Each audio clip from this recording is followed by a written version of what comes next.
Today at 6, Russia says the country's most prominent opposition leader, Alexei Navalny, has died in prison. Seen at this court hearing just yesterday, prison authorities say he collapsed after going for a walk. His wife says Russia's leaders are to blame. The most prominent opposition leader in Russia, Alexei Navalny, has died in prison, according to the country's prison service. The 47-year-old was President Putin's most vociferous critic and was serving decades-long jail terms for offences widely considered politically motivated. Speaking at a security conference in Munich this afternoon, Alexei Navalny's wife, Yulia, said if the reports were true, Vladimir Putin would not go unpunished. And in the last few minutes, US President Biden has said President Putin was responsible for Navalny's death. Let's go straight to Moscow tonight and Steve Rosenberg. Thank you, Jane. Of all the critics and opponents Vladimir Putin has faced, Alexei Navalny was by far the most active, the most vocal and the most dangerous, I think, to the authorities. He railed against corruption and he was able to bring people onto the streets to protest before he himself was put in prison. Today, after 3 years behind bars, he's reported to be dead. Smiling, cracking jokes. This was Alexei Navalny yesterday, as he gave testimony from prison by video link. Even court officials cracked a smile.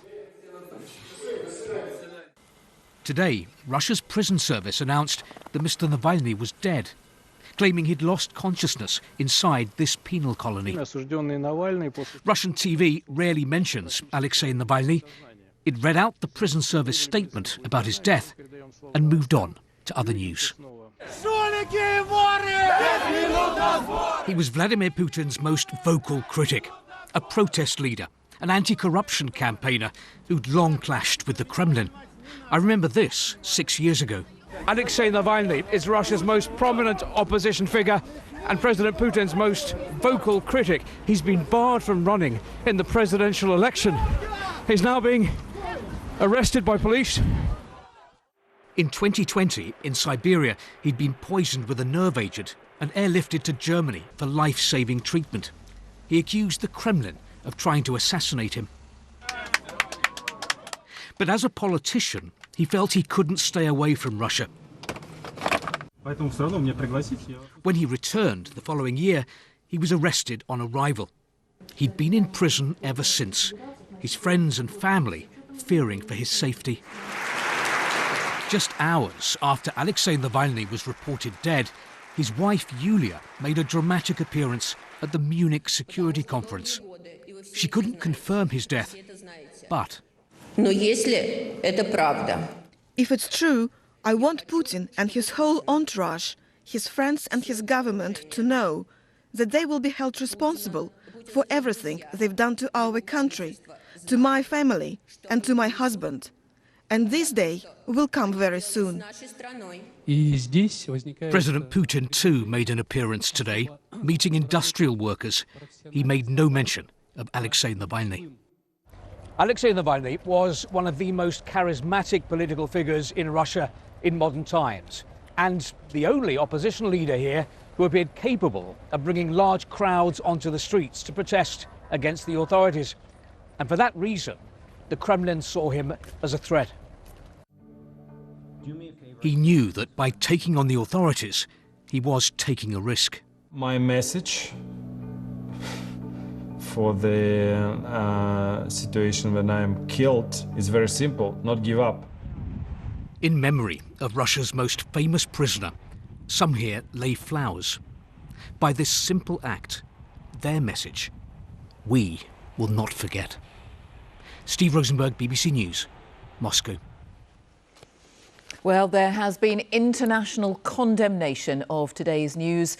US President Biden saying he was outraged. Our security correspondent Gordon Carrera has more. Alexei Navalny is the latest and most high-profile critic of Vladimir Putin to apparently meet an untimely end. And the news has been met with outrage. But make no mistake, Putin is responsible for Navalny's death. Putin is responsible.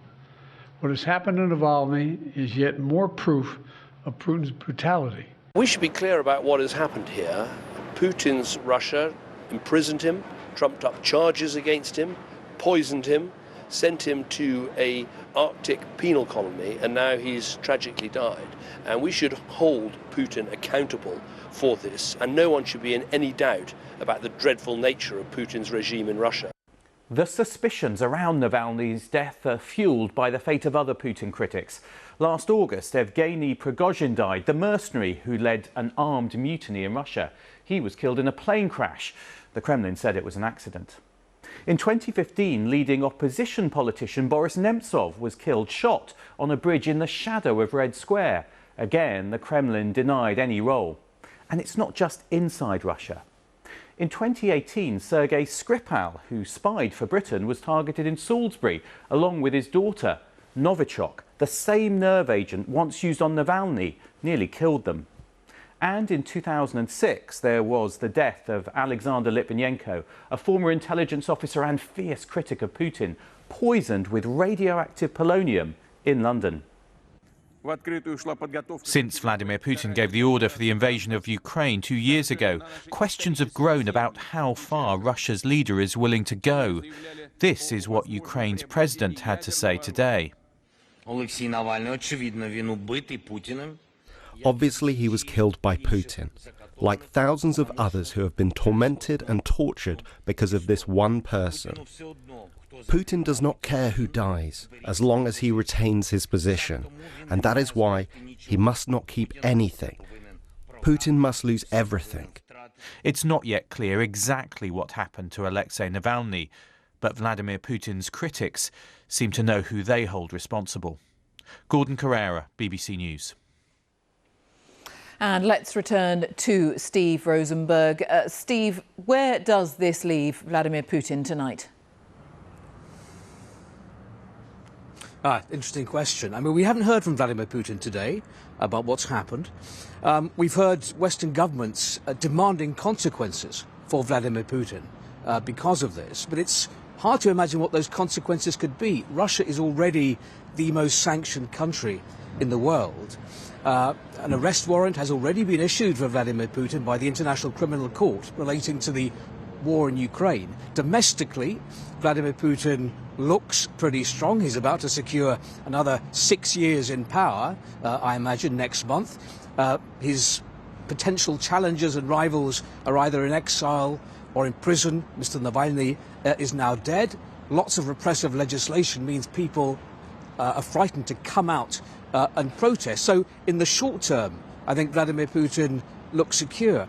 His problem is, though, that since the full-scale invasion of Ukraine, there's no real stability, and it's very difficult to make long-term predictions. It's difficult for us relating to Russia, but it's also difficult for the Kremlin.